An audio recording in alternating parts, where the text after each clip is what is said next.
पूरे बिहार के अंदर में 12 और 13 तारीख को हमने भारत सरकार के अंदर जो राज्यसभा और लोकसभा में भारतीय जनता पार्टी ने गलत किस्म से जो कानून को पास किया, वो उसके खिलाफ आज ये प्रतिरोध है।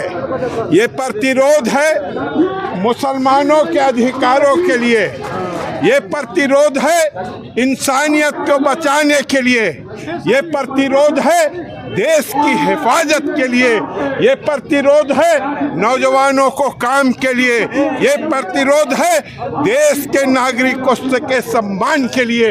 आज हम इस प्रतिरोध के माध्यम से ये वक्फ का बिल जो है उसको खारिज करते हैं और बताते हैं तो नरेंद्र मोदी जी इस देश के अंदर में आपका कानून जो लाए हैं पिछड़े दरवाजा से वो नहीं चलेगा।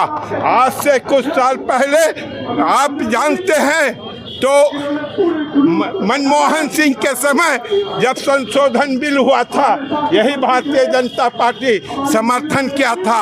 आज वो कौन सा बात है? तो आप इस वक्फ बिल के अंदर में कलेक्टर को अधिकार दे रहे हैं, वक्फ की संपत्ति को सरकार को बेचने का अधिकार दे रहे हैं, कब्रिस्तान और मस्जिद और मदरसा में ताला लगाने की बात कर रहे हैं। आज मुसलमानों के पक्ष में भी उनके कुछ चट्टे बट्टे बोल रहे हैं। क्या कारण है? तो आज आपको बोलना पड़ रहा है। मेरे मस्जिदों के ऊपर, गिरजाघरों के अंदर में, बोध गया के बौद्धिस्टों के ऊपर आपके लोग कब्जा किए हुए हैं। आप क्यों नहीं बोल रहे हैं? क्यों नहीं उस पर आपकी आवाज़ हो रही है? आज आपको लग रहा है तो हम मुसलमानों की संपत्ति लूटेंगे, तो ये भारत का मुसलमान इसको नहीं कबूल करेगा। और इस प्रदर्शन के माध्यम से हम कहना चाहते हैं तो आपका काला कानून इस देश के अंदर में नहीं चलेगा।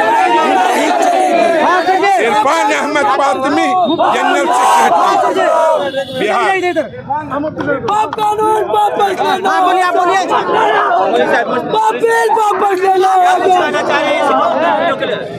जी, हम लोग जो यहाँ जमा हुए हैं इस काले कानून के खिलाफ जमा हुए हैं कि ये काला कानून वापस लिया जाए, क्योंकि ये सीधा संविधान पर हमला है और मुसलमानों के हुकूक पर हमला है। हमारे संविधान में इजाज़त दी गई है इस मुल्क में जितने भी बसने वाले लोग हैं वो सब अपने मज़हब पर आज़ादी के साथ अमल कर सकते हैं, और ये वक्फ हमारा मजहबी मामला है और ये हमारा धार्मिक मामला है। इसके अंदर इंटरफेयर हम बिल्कुल भी बर्दाश्त नहीं कर सकते।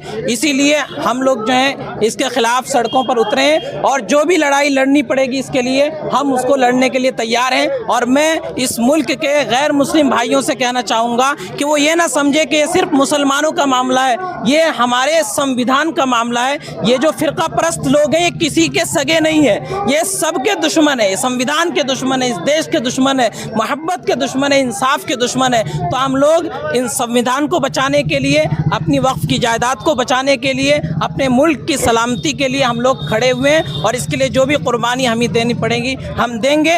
हम इस मुल्क के रहने वाले दूसरी कौम के तमाम लोगों को हम दावत देते हैं, आमंत्रित करते हैं कि वो भी हमारे साथ आए और इस जुल्म के खिलाफ इस लड़ाई में हमारे साथ शरीक हो। बिल को पास कर दिया गया है, लेकिन जी इस पर क्या कहना चाहेंगे? क्या है, बोला जा रहा है कि मानना पड़ेगा, अमित शाह का कहना होगा।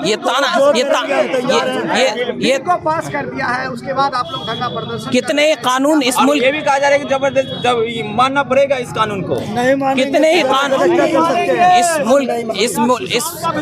इस मुल्क के अंदर कितने कानून बने और वापस कर लिए गए। इसके लिए हमें कुर्बानी देनी पड़ेगी, तो हम सब कुर्बानी से पीछे हटने वाले नहीं हैं।